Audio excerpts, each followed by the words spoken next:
rares sont les fois où Françoise Hardy prend la parole depuis plusieurs années.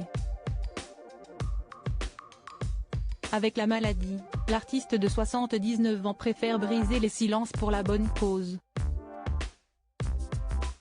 Notamment en affirmant ses positions sur des faits politiques comme l'euthanasie et, plus récente, la question de la réforme des retraites.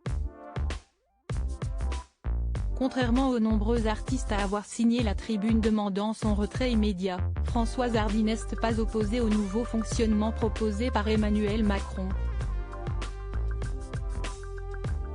Elle est même l'une des rares à aller dans son sens.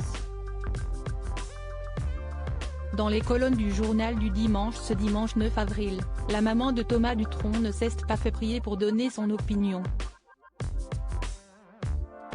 Et si elle en avait eu la force, Françoise Hardy ne serait sûrement pas descendue dans la rue pour soutenir les manifestants. Je m'intéresse aux réalités économiques et j'ai compris qu'il y a plusieurs raisons impératives d'effectuer une réforme des retraites, a-t-elle fait savoir. Tous les pays européens ont mis l'âge de la retraite à 65, 66 ou 67 ans, sauf le nôtre, dont la dépense publique est la plus élevée d'Europe. Les retraités vivent 2 fois plus longtemps et actuellement, nous n'avons même pas 2 actifs pour un retraité. Elle n'est d'ailleurs pas tendre avec les manifestants qui mettent la rue sens dessus-dessous lors des journées de mobilisation qui, d'après elle, rendent les choses encore pires. Les grèves répétées aggravent un peu plus la situation économique avec les problèmes de transport qu'elles provoquent et qui empêchent beaucoup de gens de se rendre normalement à leur travail et même certains d'entre eux de travailler, mais aussi la transformation de Paris et du pays en repoussoir touristique, sans parler de toutes les violences et les nombreuses dégradations. Sans langue de bois si elle soutient les changements dans certains domaines, elle déplore la lenteur du gouvernement sur d'autres, notamment sur un sujet qui la concerne particulièrement.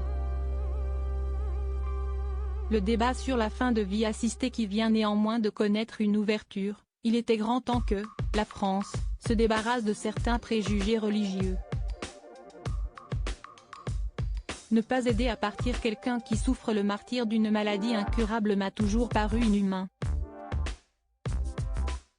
Françoise Hardy n'a jamais caché sa volonté de partir quand elle en aurait plutôt que de dépérir à cause de la maladie dont elle souffre depuis des années. Tout le monde, moi la première, espère mourir sans trop de souffrance physique, mais si est rare et celle de la séparation d'avec ceux qu'on aime est aussi insupportable qu'inéluctable.